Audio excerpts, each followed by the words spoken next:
नमस्कार मंडळी, रामराम मंडळी. गावाकडच्या बातम्यांमध्ये तुमचं स्वागत आहे. बघूया गावाकडच्या आणि पीक पाण्याच्या हेडलाईन्स. नाशिक जिल्ह्यामध्ये द्राक्ष आणि डाळिंबाचं 2,500 कोटींचं नुकसान, पण फळ पीक योजनेचा फज्जा उडाल्यामुळे शेतकऱ्यांना मिळाली नाही मदत.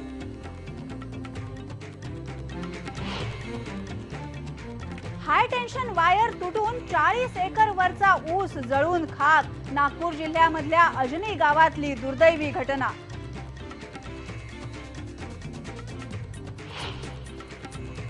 परभणी जिल्ह्यातल्या येलदरी धरणामध्ये पुरेसा पाणी साठा, पण पाणी पुरवठा करण्यासाठीची योजना 3 वर्षांपासून अर्धवट अवस्थेत. मराठवाड्याच्या दुष्काळग्रस्त स्थितीबद्दलचा एक स्पेशल रिपोर्ट.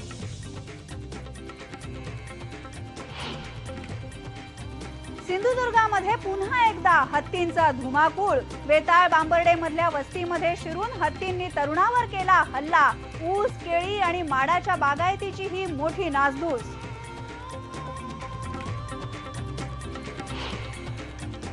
आज वर्ल्ड टॉयलेट डे. महाराष्ट्रातल्या गावागावांमध्ये मात्र शौचालयांची दुरवस्था. IBN लोकमतचा स्पेशल रिपोर्ट.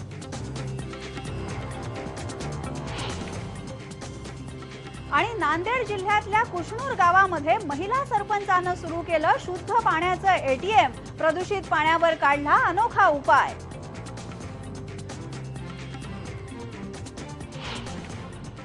गावाकडच्या बातम्यांमध्ये पहिल्यांदा बघूया उत्तर महाराष्ट्रातल्या पीक पाण्याची बातमी आहे. एकीकडे अवकाळी पावसानं पिकांचं अतोनात नुकसान झालेलं आहे आणि राज्य सरकारची पीक विमा योजना सुद्धा अपयशी ठरते. त्यामुळे नुकसान भरपाई शेतकऱ्यांना मिळत नाहीये. एकट्या नाशिक जिल्ह्यामध्ये द्राक्ष आणि डाळिंबाच्या नुकसानीचा आकडा अंदाजे 2,500 कोटींच्या घरामध्ये गेलेला आहे. महसूल खात्यातर्फे या नुकसानीचे पंचनामे सुरू आहेत, पण गेल्या काही वर्षांपासून राज्य सरकारतर्फे सुरू असलेल्या फळपीक विमा योजनेचा पूर्णपणे फज्जा उडालेला आहे. द्राक्ष, डाळिंब या पिकांसाठी शेतकरी लाखो रुपयांची कर्ज काढतात, पण हवामानामुळे होणाऱ्या नुकसानीबद्दल त्यांना विम्याचं संरक्षणही मिळत नाहीये. काही ठिकाणी बँकाच माहिती देत नाहीयेत अशी ओरड होते, तर काही ठिकाणी प्रीमियम भरून सुद्धा परतावा मिळत नाहीये अशी शेतकऱ्यांची तक्रार आहे.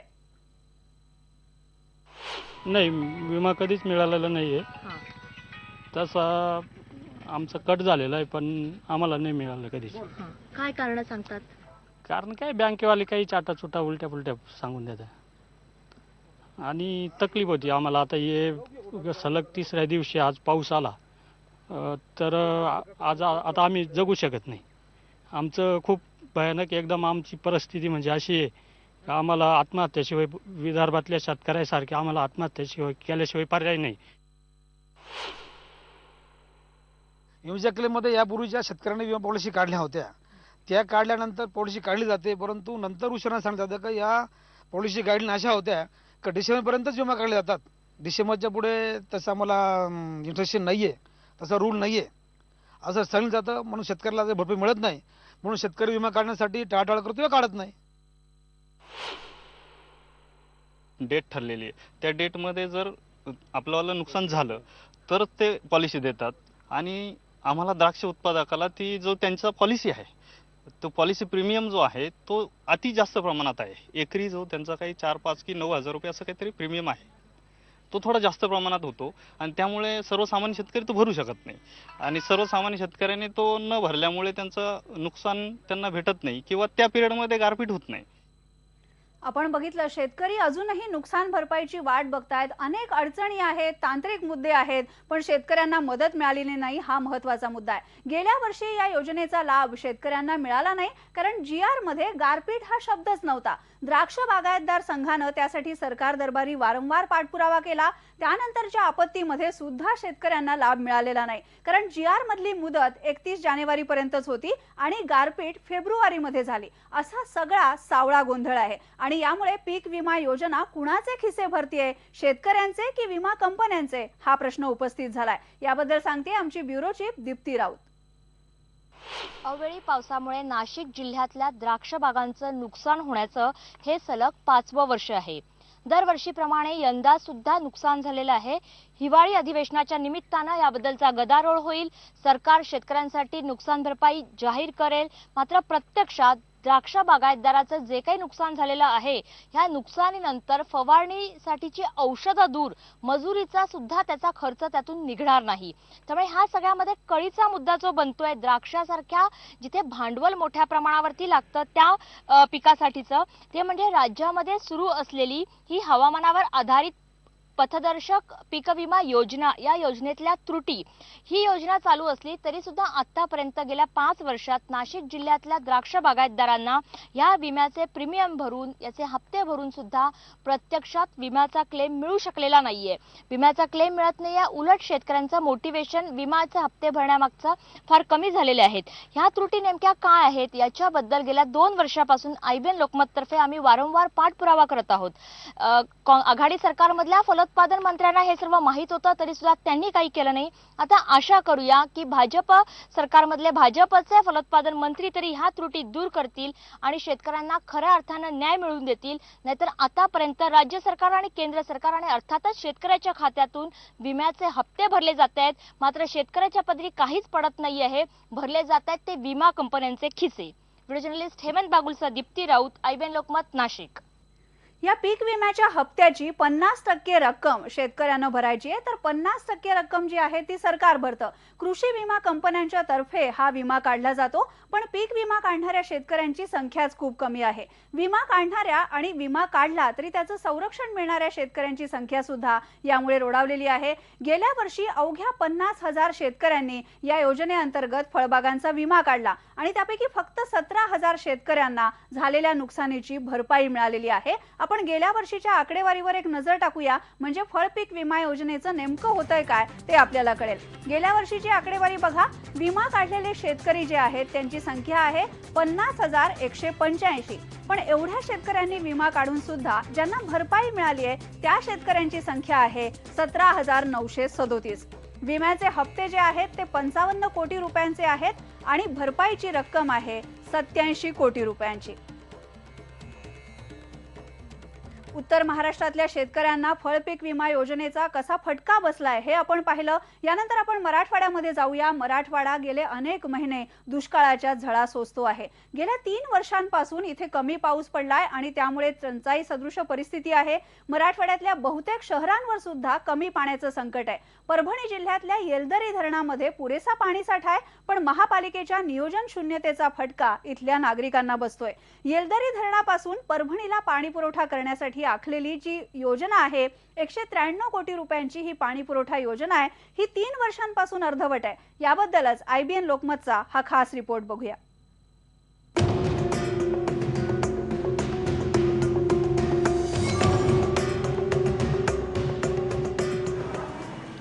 परभणी शहराला 1960 पासून रहाटी बंधाऱ्यातून पाणी पुरवठा केला जातो.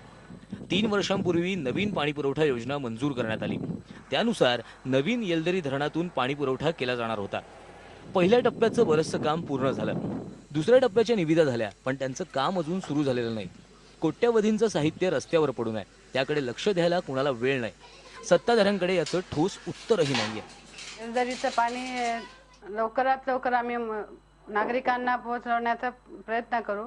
आम्हाला फिल्टरसाठी जागा नव्हती, ती जागा शासनाकडून मंजूर झाली तर लवकरात लवकर जेवढं मंजूर होता येईल तेवढं आम्ही मंजूर करून घेण्याचा प्रयत्न करू. पहिल्या टप्प्याचं काम 104 कोटीचं जे होतं ते आता म्हणजे 80% जवळपास काम पूर्ण झालं आणि दुसऱ्या टप्प्याच्या कामाचा जो विषय आहे शहरातल्या अंतर्गत पाईपलाईनचं आणि वॉटर ट्रीटमेंट प्लॅनचं, ह्या 2 प्रक्रिया सध्या चालू आहे. येलदरी हा परभणी जिल्ह्यातला सर्वात मोठा पाणी प्रकल्प. इथे सध्या 60% पाणीसाठा आहे. सध्या परभणीला पाणी पुरवणाऱ्या रहाटी बंधाऱ्यात हे पाणी सोडलं तरी परभणीला दर दिवसाआड पाणी पुरवता येईल, पण तेही झालेलं नाही. त्यामुळे सध्या नागरिकांना 15 दिवसातून एकदाच पाणी मिळतं. त्यामुळे टँकरने होणारा पाणी पुरवठा हे दृश्य नेहमीच. यामुळे नागरिक नाराज आहे. किती पाणी आलं तर पाणी फक्त 10 ते 15 मिनिट पाणी मिळतं, पुन्हा आम्हाला पाणी मिळत नाही. पिण्याच्या पाण्याचा सुद्धा प्रश्न गंभीर झालेला आहे. निवेदन दिली, सगळे दिले नगरसेवकाला. नगरसेवकांच्या भेटी घेतल्या, येऊन बघितलं, त्यांनी पाहणी केली, तरी पण काही पाण्याची व्यवस्था नाही. मध्यंतरी पाणी आलं होतं त्यावेळेस नुसतं पाण्यामध्ये साबणाचे फेसेस होते, म्हणजेच मध्यंतरी कुठेतरी लिकेज झाली असेल पाईपलाईन, त्यावेळेस ते घाण पाणी आम्हाला येत होतं. काही वेळेस आळ्या देखील पहिल्या वेळेस आलेल्या होत्या. 3 वर्ष होऊन गेलेले आहेत. परभणी शहराला येलदरीची जी पाणी पुरवठा योजना आहे ती जर लवकरात लवकर झाली तर शहराला पाणी पुरवठा नियमित होईल. पण याचं सूतक प्रशासनाला नाहीये. त्यांना फक्त यायचं, बसायचं, मीटिंग घ्यायचे, कागदोपत्री घोडे नाचवायचे आणि निघून जायचं, एवढंच त्यांचं काम आहे. मराठवाड्यात इतर ठिकाणी पावसाअभावी दुष्काळी परिस्थिती आहे. परभणीत पाणी आहे पण नियोजन नसल्याचा फटका नागरिकांना बसतोय. मराठवाड्यात इतरत्र अस्मानी संकट असताना परभणीत मात्र सुलतानी संकटामुळे नागरिक हैराण आहेत. पंकज क्षीरसागर, IBN लोकमत, परभणी. यानंतर विदर्भामध्ये जाऊया. बातमी शेतीचीच आहे. वीज वितरण कंपनीची हाय टेन्शन वायर तुटून 40 एकरवरचा ऊस जो आहे तो जळून खाक झालेला आहे. आपण ही दृश्य बघतोय. नागपूर जिल्ह्यातल्या सावनेरमध्ये, अजनीमध्ये हा दुर्दैवी प्रकार घडलाय. 5 शेतकऱ्यांनी आपल्या शेतामध्ये हा ऊस लावलेला होता. ऊस कापणीला सुद्धा आला होता, पण शेतावरून जाणाऱ्या हाय टेन्शनच्या वायरमुळे शेतामध्ये अशी ही आग भडकली. हाय टेन्शन वायर पडल्याची आणि गावामध्ये वीज गेल्याची माहिती वीज वितरण कंपनीला देण्यात आलेली होती, पण याबद्दल कुठलीही शहानिशा करण्यात आली नाही आणि पुन्हा वीज सुरू करण्यात आली आणि यामुळे शेतातल्या या ऊसाच्या फडाला अशी आग लागलेली आहे. 40 एकरवरचा ऊस जळून खाक झालेला आहे. सुदैवानं या अपघातामध्ये कुणी जखमी झालेलं नाहीये. सावनेर पोलिसांमध्ये या संदर्भात गुन्हा दाखल झालाय आणि या प्रकरणाचा तपास आता सुरू आहे.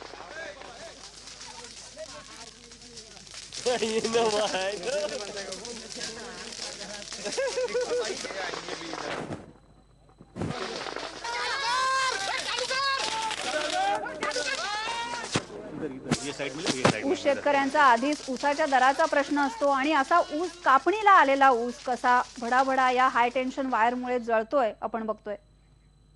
यानंतर गावाकडच्या बातम्यांमध्ये आपण आणखी एक ब्रेक घेणार आहोत आणि ब्रेक नंतर बघूया.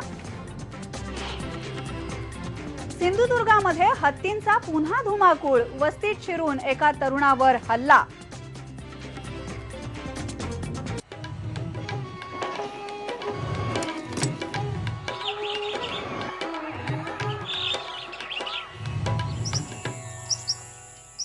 ब्रेक नंतर बघूया. कोल्हापूर नंतर आता सिंधुदुर्गामध्ये जंगली हत्तींचं धुमशान पुन्हा एकदा सुरू झालंय. काल मध्यरात्री वेताळ बांबर्डे गावामध्ये थेट वस्तीत घुसून हत्तीनं एका तरुणावर हल्ला केला. याबद्दल सांगतायत आमचे ब्युरो चीफ दिनेश केळुसकर.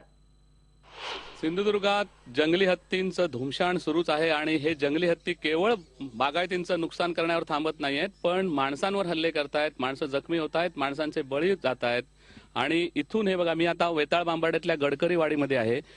या शेतातल्या पलीकडे माडांचं भरपूर नुकसान तर हत्तीने केलेलंच आहे, पण इथून हत्ती थेट या घराजवळ आलेला आहे. आपण बघतो ही इथे घरातल्या अंगणात हत्तीच्या पायांचे ठसे आहेत आणि हे घर आहे वैभव रामचंद्र गायकवाड यांचं आणि या घरामध्ये जवळ हत्ती आला आणि इथेच घराच्या इथे याच बाजूला हत्तीने वैभव गायकवाड यांच्यावर हल्ला केला आणि त्यात वैभव गायकवाड हे गंभीर जखमी झालेले आहेत आणि त्यांना दुखापत झाल्यामुळे त्यांना गोवा बांबोळी हॉस्पिटलमध्ये त्यांच्यावर उपचार सुरू आहेत.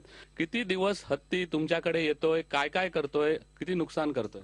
आज 15 दिवस या वेताळ बांबाडे आणि मळा गडकरी भागामध्ये आहेत.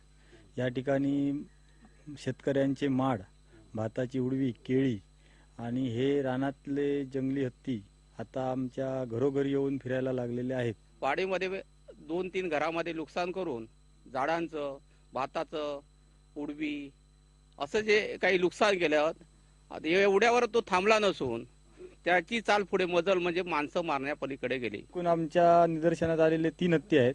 2 एकत्र फिरतात आणि हा एकटा फिरतो. एकटा जो फिरतोय तो मोठा टस्कर जातीचा आहे आणि भयानकच आहे.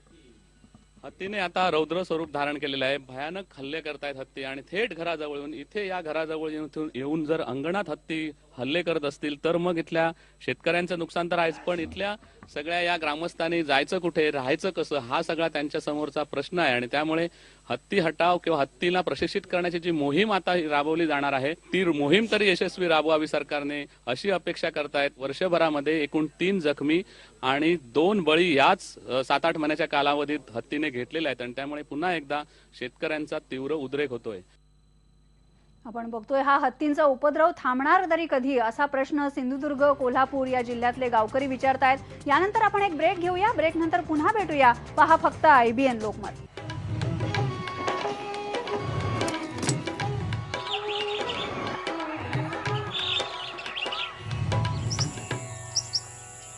यानंतर बघूया, कलाकार आपल्या कलेवर नितांत प्रेम करतो आणि त्या कलेसाठी अमाप कष्ट घ्यायची सुद्धा या कलाकाराची तयारी असते. वाडा तालुक्यामधल्या बाळू दिवा यांची ही कहाणी अशीच प्रेरक आहे. बाळू दिवा हे अपंग आहेत, पण तरी सुद्धा वारली चित्रकला जोपासण्यासाठीची त्यांची धडपड कौतुकास्पद आहे. त्यांना हाताची बोटं नाही आहेत, पण 2 हातांमध्ये ब्रश धरून ते अगदी सफाईदारपणे वारली चित्रकला साकारतात. मूळचे आंबिस्ते खुर्द गावचे आहेत बाळू दिवा आणि चित्रकला जोपासण्यासाठी सापणे या गावी राहायला आले. त्यानंतर त्यांनी आपली कला अधिक अभ्यासपूर्ण पद्धतीने जोपासली. बाळू यांचं हे जगण्यावरचं आणि कलेचं प्रेम सगळ्यांसाठी खरोखरच प्रेरणादायी आहे.